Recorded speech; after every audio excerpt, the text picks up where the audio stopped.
লাইফে এই প্রথম যাচ্ছি বরফ দেখতে, তাও আবার বাইকে করে।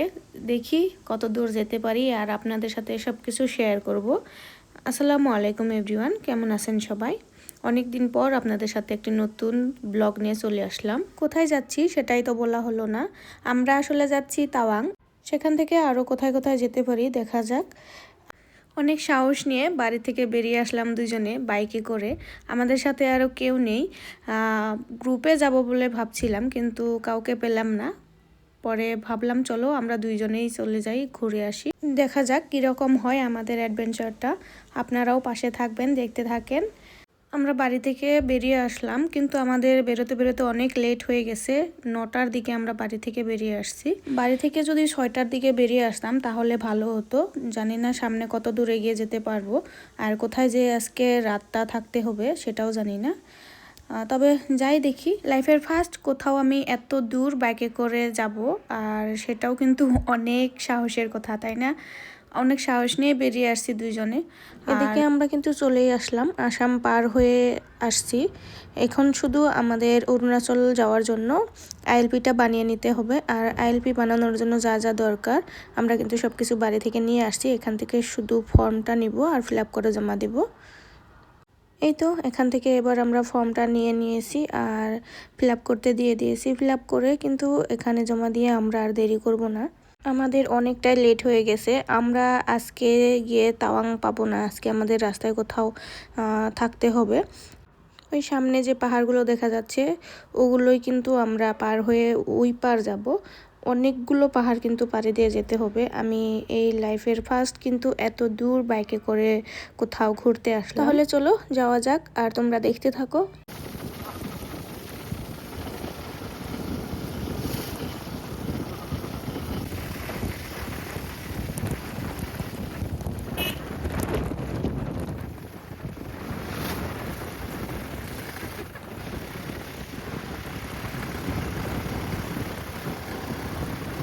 রেস্ট নেওয়ার জন্য এখানে আমরা একটু সময় দাঁড়িয়েছিলাম, কারণ এখানে বাইকটাকেও তো একটু ঠান্ডা করতে হবে, অনেক গরম হয়ে গেছে।